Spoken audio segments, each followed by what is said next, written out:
4-pound chihuahua runs more product than 30 sicarios in this cartel. I watched a 200-pound enforcer piss himself in front of that little bastard today. Not because we had guns, not because of threats, but because he stepped on the dog's tail. See, what they don't tell you when you join up is rule number fucking 1. You can disrespect the boss, you can short the count, hell, you can even rat to the feds. But you do not touch Princess, the boss's chihuahua. That little furball has sent 3 guys to the desert just this year. I've seen grown men cross themselves when she walks by. Man. And today, Martinez learned that lesson the hard way. Let me tell you exactly what went down. You know what 5 cartel veterans taught me in one morning. That one chihuahua has more power than most gang members. And that 3 minutes is all it takes to destroy a man's dignity forever. March 18th, 2015. The day I watched a grown man piss himself over a dog the size of a rat. So there I was, 5:45 in the morning, standing outside some rundown apartment in Tijuana. Carlos, Ramon, and 3 other guys I barely knew. All of us armed, and I'm thinking, what the hell did I sign up for? Carlos knocks on the door like he owns the place. Boom, boom, boom. Guy inside goes, "Who is it?" Carlos just says one word, "Serpiente." The door opens immediately. And this dude, Tomas, he's sweating bullets already. Short black hair, skinny build, terrified eyes. Carlos doesn't even say hello. If you finish somebody's IST.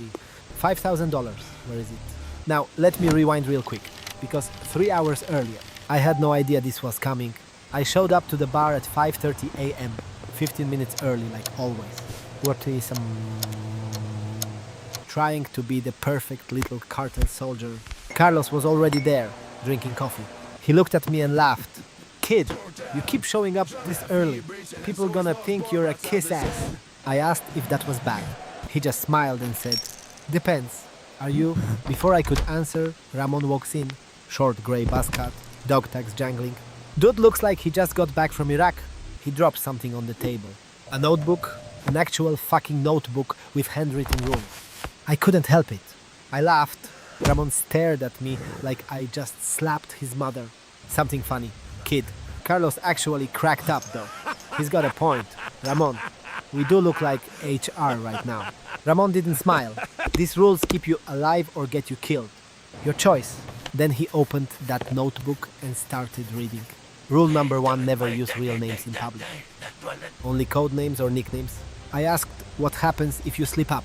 Carlos goes, "You don't slip up, or you disappear." Okay, not funny anymore. Rule number 2, never carry your phone and product at the same time. Made sense. Cops can track that shit. Rule number 3 though, this is where it got weird. Never mess with a member's dog. I stopped him right there. Wait, what? Carlos burst out laughing. Oh man, you gotta hear this story. Apparently 3 years ago, some new guy kicked Hector's chihuahua. Just a little kick because the dog was yapping. Hector, that's Eagle Eye, the bald dude with the cap. He runs the port operation. Like a Hector beat that guy so bad he was in the hospital for 2 months over a chihuahua. I'm sitting there like a chihuahua. Those tiny annoying rats. Wrong thing to say. Ramon's face went dead serious. Hector's in the next room. You wanna tell him that I shut up real fast. My red bandana suddenly felt like a noose.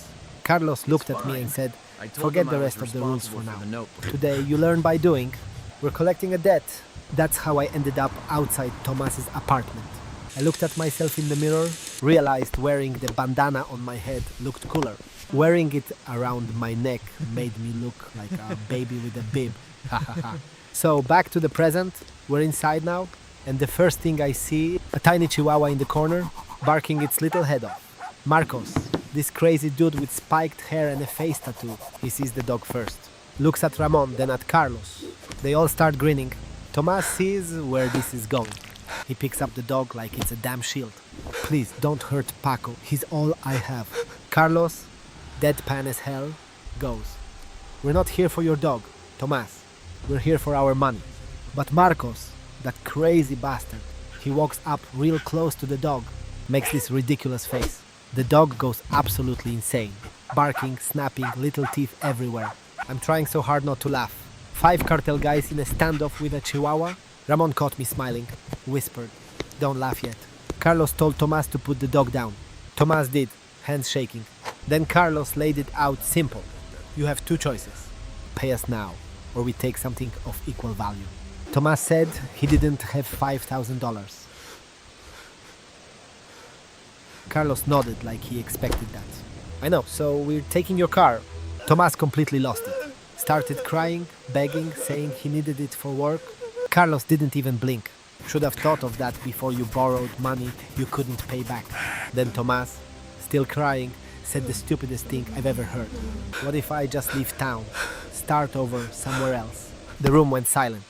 Even the chihuahua stopped barking.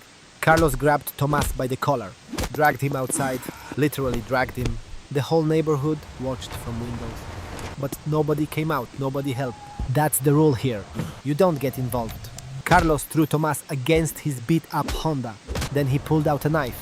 My heart stopped. I thought, oh shit, he's gonna kill him right here. But no, Carlos popped the hood and started cutting every single wire in that engine. Methodically, calmly, like he was teaching a fucking class. He held up a wire and said, "This is what happens when you threaten to run. We make sure you can run. Now you're gonna walk to work every day and think about the money you owe us. And when you finally scrape together $5,000, if you assess you bring it to the bar." Tomas nodded, sobbing. Then it happened. He pissed himself right there in front of everyone.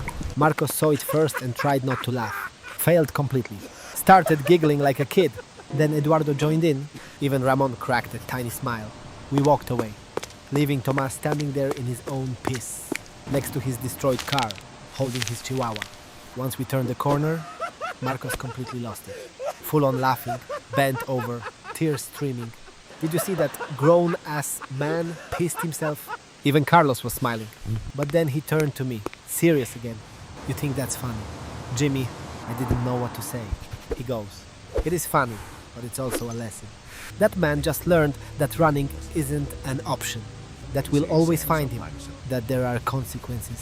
Back at the bar, Carlos pulled out that notebook again, added a new rule at the bottom, rule number 15. "Never piss yourself in front of the Serpientes. You'll never live it down." I asked if that was a real rule. Marcos, still giggling, goes, "It is now." Even Ramon chuckled. First time I'd seen these guys actually relaxed, like we were just co-workers. Except our job involved ruining people's lives. Eduardo, the quiet skinny guy, sat next to me. He whispered, "Gets easier, seeing this stuff. Eventually you laugh first, feel bad later." I asked if he still felt bad. He said, "Sometimes late at night, when it's quiet." Then Carlos called me into the back room. Just him and Ramon, serious faces. My stomach dropped. Carlos asked if I understood what happened today. I said yes. We collected the debt and scared the guy. He shook his head. "No, you witnessed loyalty." "I didn't get it," Ramon explained. "Thomas borrowed from us 6 months ago. Used the money to pay his mother's hospital bills. We knew he couldn't pay it back on time. We let him slide twice. But today, he threatened to run." That's the line. Then Ramon asked me a question that made my blood run cold. "If Carlos told you to kill Tomas right now, would you do it?" I hesitated. Touched my gold earrings nervously. I thought about lying, saying yes immediately. But something told me they'd know. So I told the truth. "I don't know. He seems like he's just trying to survive, like me." Carlos and Ramon looked at each other. Then Carlos smiled. "Good answer. Wrong answer, but good. Shows you're still human. We don't want mindless killers, Jimmy. We want soldiers who think. But here's the lesson. When I give you an order, you follow it. Even if you don't understand. Even if you don't agree. Because that's what loyalty means." Walking home that night, I couldn't stop thinking about Tomas. About his piss-stained pants and his destroyed car. About how we laughed. About how I laughed. Was I becoming one of them? The kind of person who finds humor in someone else's misery. Or was Eduardo right? You laugh first, feel bad later, and that's just how you survive. I touched my serpent tattoo, still fresh. Still burning a little, a permanent reminder that I chose this. Nobody forced me. That night, I pulled out that $1,000 from yesterday. Blood money, counted it again. Still the same amount, Still felt dirty, but I needed it. That was the truth I couldn't escape. My phone buzzed. Text from Marcos. Yo, Tomas just showed up at the bar with $500. Said he sold his TV. Carlos is impressed. Kid might actually survive this. I texted back, what about his car? Marcos replied, Carlos is having it fixed. Said the lesson was learned. We're not monsters. Remember, not monsters. Just businessmen with guns. If and a really weird sense of humor. March 19th, 2015. Tomorrow, Carlos said I'd learn about enforcement. Whatever that meant. But tonight, I learned the most important rule. In this life, you either laugh or you break. My phone buzzed again. Text from Carlos. 6 a.m. Bring your gun. Today gets messy. I looked at myself in the mirror. Red bandana tied tight around my neck. Both gold earrings catching the light. I chose to laugh. For now,